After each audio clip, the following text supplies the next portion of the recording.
Josué capítulo 16. Tocó en suerte a los hijos de José desde el Jordán de Jericó hasta las aguas de Jericó hacia el oriente, hacia el desierto que sube de Jericó por las montañas de Betel, y de Betel sale a Luz y pasa a lo largo del territorio de las Arquitas hasta Atarot, y baja hacia el occidente al territorio de Jafletitas hasta el límite de Bet-Orón, la de abajo, y hasta Geser, y sale al mar. Recibieron pues su heredad los hijos de José, Manasés y Efraín. Y en cuanto al territorio de los hijos de Efraín por sus familias, el límite de su heredad al lado del oriente fue desde Atarot, Adar, hasta Bet-Orón, la de arriba. Continúa el límite hasta el mar y hasta Micmetat al norte, y da vuelta hacia el oriente hasta Taanat Silo. Y de aquí pasa a Janoa. De Janoa desciende a Atarot y a Naharat, y toca Jericó y sale al Jordán. Y de Tapúa se vuelve hacia el mar, al arroyo de Caná, y sale al mar. Esta es la heredad de la tribu de los hijos de Efraín por sus familias. Hubo también ciudades que se apartaron para los hijos de Efraín en medio de la heredad de los hijos de Manasés, todas ciudades con sus aldeas, pero no arrojaron al cananeo que habitaba en Geser. Antes quedó el cananeo en medio de Efraín hasta hoy y fue tributario. En esta noche, en este capítulo 16, vamos a hablar de que para poder hacer la voluntad de Dios debemos eliminar todo pecado. Para poder hacer la voluntad de Dios debemos eliminar todo pecado. Por fin llegamos a la parte en que el pueblo de Israel, basado en las promesas de Dios, en la fe en su Dios, lograron conquistar la tierra prometida porque confiaron en las promesas de Dios. Confiaron en que Dios iba a estar con ellos tal como Dios lo prometió a Josué. ¿Recuerdan? Solamente esfuérzate y sé muy valiente para cuidar de hacer conforme a toda la ley que mi siervo Moisés te mandó. No te apartes de ella ni a diestra ni a siniestra, para que seas prosperado en todas las cosas que emprendas. Nunca se apartará de tu boca este libro de la ley, sino que de día y de noche meditarás en él, para que guardes y hagas conforme a todo lo que en él está escrito, porque entonces harás prosperar tu camino y todo te saldrá bien. Mira que te mando, que te esfuerces y seas valiente, no temas ni desmayes, porque Jehová tu Dios estará contigo en donde quiera que vayas.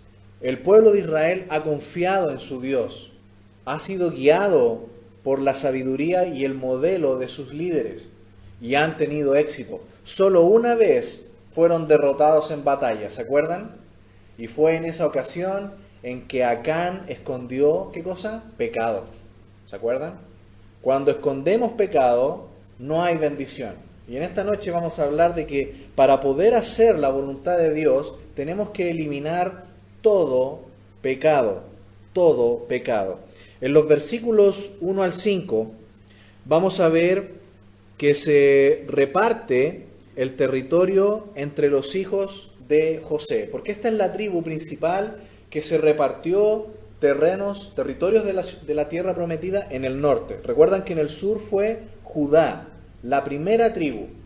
No es el hijo mayor de Jacob, el hijo mayor de Jacob era Rubén, pero Judá es la principal tribu. ¿Sabemos por qué? Porque de Judá vendrá el león de la tribu de Judá, el Señor Jesucristo, y son los primeros que se instalan en la tierra. Luego viene José, la tribu de José, y recuerdan que José, que era casado con una egipcia, tuvo dos hijos, Efraín y Manasés, y entre estos dos se reparten entre los versículos 1 al 5 el primero, y en los versículos 6 al 10. Pero aquí hay una gran lección que se centra en el versículo 10. Creo que en el versículo 10 está la clave de este versículo. Todo va bien, se reparte en la tierra en los versículos 1 al 5, en los versículos 6 al 10, entre los hijos de José. en los territorios del norte de la tierra prometida, Manasés y Efraín, pero algo ocurre en el versículo 10. Y mire, contrastemos el versículo 10 con el versículo 63 del capítulo 15. Mire lo que dice, capítulo 15 de Josué, versículo 63. El último versículo del capítulo 15. Mas a los jebuseos que habitaban en Jerusalén, los hijos de Judá no pudieron arrojarlos, y ha quedado el jebuseo en Jerusalén con los hijos de Judá hasta hoy. ¿Qué tenía que hacer Josué, Caleb y los ejércitos de Dios? Quitar a todos estos pueblos paganos, a los jebuseos, a los amorreos, a los cananeos. Había llegado el momento del juicio para todos ellos. Tenían que ser destruidos. Aquí no es nomás destruir pueblos por pura maldad personal. No, había llegado el momento de juicio para estos pueblos. Lo hemos dicho varias veces. Todos estos pueblos cananeos, caldeos, jebuseos, amorreos, eran pueblos sumamente malvados, paganos, que sacrificaban incluso niños a dioses paganos, quemándolos al fuego. Practicaban todo tipo de prostitución, todo tipo de maldad. Así eran estos pueblos, de modo que ha llegado el castigo para ellos. Y aquí en el capítulo 15, verso 63, dice que el ejército de Israel no pudo sacarlos. Es decir, intentaron sacarlos, pero no pudieron. Se les permitió finalmente quedar y ahí se mezclaron.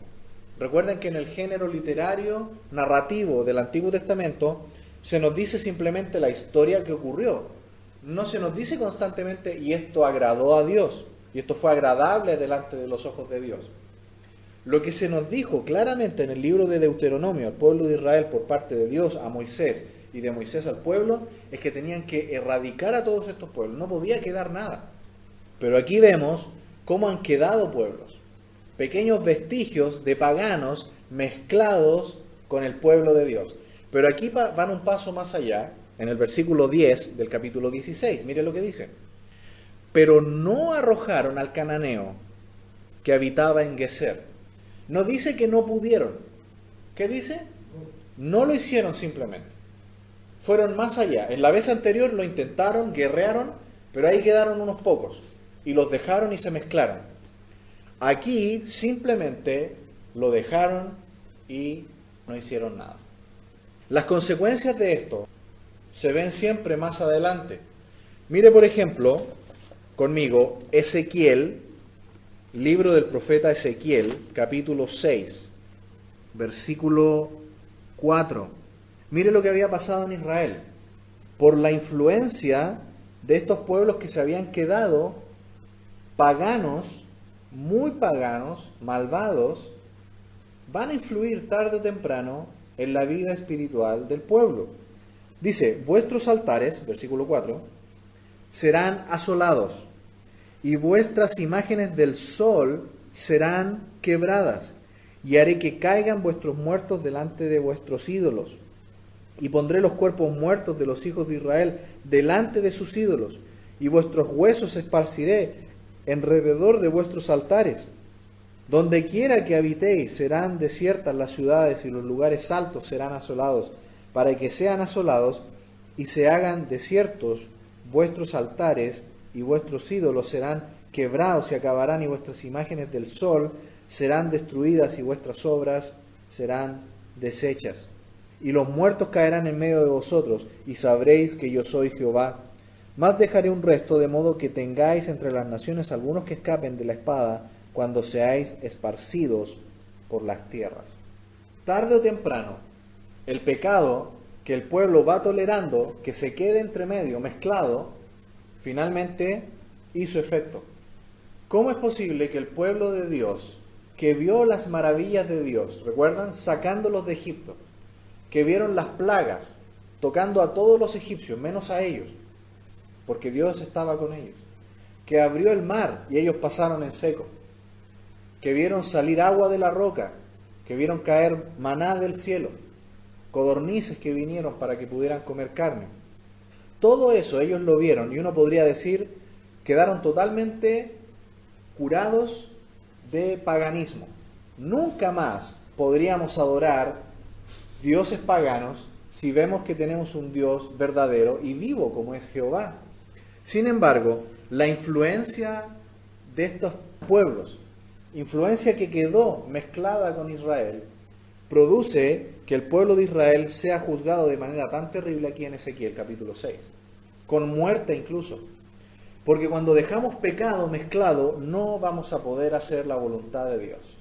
Y Dios no va a poder bendecir a su pueblo y no vamos a poder ver las bendiciones que Dios tiene para nosotros. Así que siempre resalta la santidad de Dios, la santidad de Cristo sobre la iglesia, y vemos cómo una y otra vez, como hijos de Dios, lamentablemente fracasamos. Acompáñenme por favor también a 2 Corintios, capítulo 6, verso 14. No vamos a poder hacer la voluntad de Dios si hay pecado mezclado en nuestra vida. El pueblo de Israel no lo sufrió en el momento, lo sufrió después. Como esta bola de nieve que va creciendo de a poco, parte muy pequeña, pero va agrandándose y tomando fuerza. Por eso que no nos debemos mezclar con pecado. Y aquí Pablo le dice a la iglesia, no os unáis en yugo desigual con los incrédulos. Porque ¿qué compañerismo tiene la justicia con la injusticia? ¿Y qué comunión la luz con las tinieblas? ¿Y en qué concordia Cristo con Belial? ¿O qué parte el creyente con el incrédulo? ¿Y qué acuerdo hay entre el templo de Dios y los ídolos? Porque vosotros sois el templo del Dios viviente, como Dios dijo, habitaré y andaré entre ellos, y seré su Dios, y ellos serán mi pueblo. Por lo cual salid de en medio de ellos y apartaos, dice el Señor, y no toquéis lo inmundo, y yo os recibiré. Y seré para vosotros por Padre, y vosotros me seréis por hijos e hijas, dice el Señor Todopoderoso. Tal como el rey Josías, que fue uno de los buenos reyes que tuvo Israel en el reino del sur, que erradicó también mucho del paganismo que se había introducido. Eso lo encontramos en los libros de los reyes. Pero lamentablemente aún Josías, en los últimos años de su reinado, también cayó y murió con deshonra. Y luego rápidamente llegó finalmente el cautiverio babilónico. ¿Qué pasa cuando el pueblo de Dios permite el yugo desigual, la mezcla con los incrédulos? Permitimos la influencia del pecado y del mundo en nuestras vidas. Pablo es muy simple y dice, mire, si Cristo va a buscar tener comunión con alguien, ¿va a buscar al diablo para tener comunión con él? La respuesta obviamente es no, imposible. Dios no va a buscar al diablo para tener comunión espiritual con él. De la misma manera los creyentes, si somos templo del Espíritu Santo, no podemos tener relación con los ídolos. Así que hermanos amados, como hombres de Dios, como líderes de Dios, nunca vamos a poder hacer la voluntad de Dios si al mismo tiempo estamos violando principios bíblicos. Si en nuestra vida hay pecado oculto, si en nuestra vida hay mezcla de pecado con el mundo. El apóstol Pablo, enseñando aquí en 2 Corintios 6, dice, salid de en medio de ellos. Salgan de en medio de ellos, aléjense. Lo que tenemos que hacer es confesar nuestro pecado, tal como lo hizo el pueblo de Dios allí en Nehemías capítulo 9. Dios dice, perdonaré sus pecados, sanaré su tierra. ¿Recuerdan? En 2 Crónicas capítulo 7, versículos 14 en adelante. Se nos promete que si vamos al abogado que tenemos, que es Cristo, nuestro Señor Jesucristo, podemos ser limpios de nuestro pecado y tener otra vez libre entrada delante del Padre. El pecado siempre está allí para entorpecer nuestra vida espiritual. ¿Qué tenemos que hacer para que el pecado entonces no tome lugar en nuestra vida? Simplemente tenemos que erradicarlo. ¿Saben por qué? Porque el pecado obstaculiza nuestras oraciones e impide las bendiciones de Dios en nuestra vida, en la vida de nuestra familia y en la vida de nuestros hijos. Jeremías capítulo 5, por favor, versículo 25. Vuestras iniquidades han estorbado estas cosas y vuestros pecados apartaron de vosotros el bien. Las bendiciones de Dios se estancan cuando hay pecado en nuestra vida. Y eso va a incluir incluso bendiciones para todos, para la iglesia, para el avance de la iglesia. El pecado tiene incluso la capacidad de estorbar y obstaculizar nuestras oraciones. Mire lo que dice Isaías, capítulo 59, versículo 2. Pero vuestras iniquidades han hecho división entre vosotros y vuestro Dios, y vuestros pecados han hecho ocultar de vosotros su rostro para no oír. Hermanos amados, cuando un creyente está en pecado, no confesado, va al Señor en oración y el Señor no escucha la oración porque nuestra comunión está rota. Nuestra comunión está rota. Como lo que pasa con muchos jóvenes cristianos. La palabra de Dios dice claramente, no os unáis en yugo desigual. Y muchos jóvenes cristianos se unen en una relación sentimental, amorosa con un no creyente y dicen, yo estoy orando por él para que el Señor lo salve. Dios no está oyendo su oración porque ese joven creyente o esa señorita creyente está en pecado. ¿Qué tenemos que hacer? El poder del pecado en el creyente ha sido destruido. Y para terminar en esta noche, vamos a ver que para que el pecado no avance y no trabaje en nuestras vidas, tenemos que entender que el pecado ha sido destruido en nuestras vidas. Vámonos a Romanos capítulo 6. Romanos capítulo 6, versículo 6. Este versículo es el corazón de la victoria espiritual del creyente sobre el pecado. Es la declaración máxima, creo yo, de Pablo en Romanos, explicándonos cómo es que el pecado y el control del pecado ya fue destruido.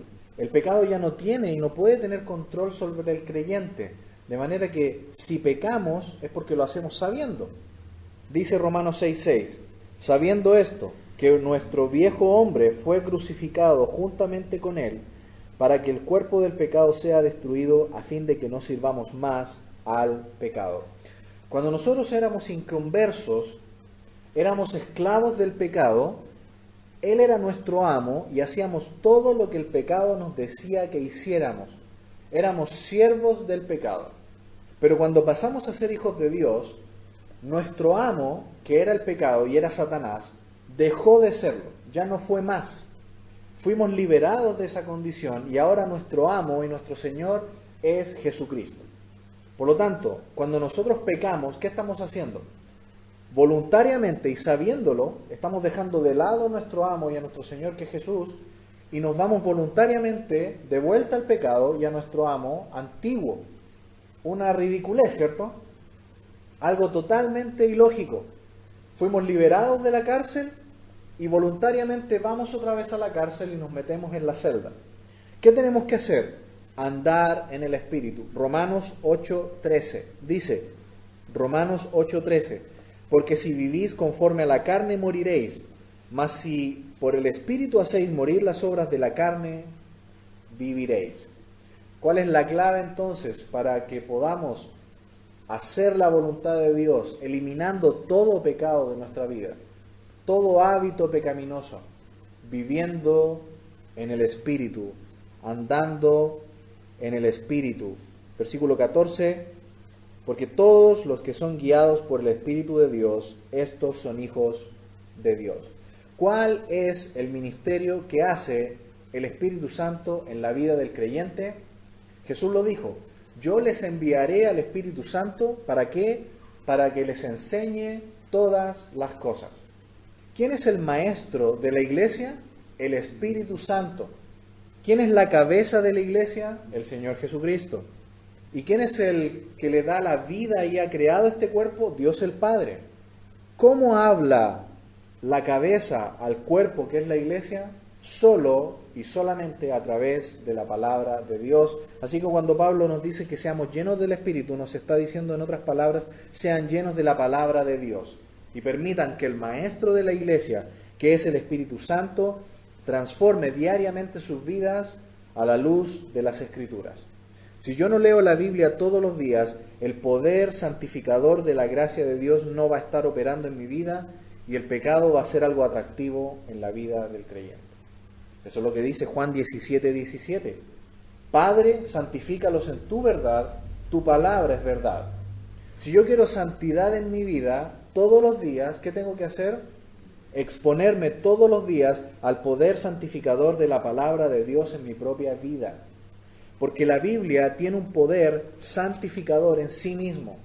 Si yo la leo todos los días, me expongo a su gracia y a su poder santificador, todos los días, la lucha con el pecado, que muchas veces es muy intensa, voy a salir victorioso, porque ella me da la fortaleza y la fuerza para salir adelante. Pero si la Biblia está guardada, obviamente que voy a andar en derrota todos los días. Y el domingo va a ser solamente un día de un pequeño refresco en mi vida, pero vuelvo a la semana y otra vez en derrota. Para que podamos hacer la voluntad de Dios todos los días, debemos eliminar todo pecado en nuestra vida y llenarnos de la palabra de Dios.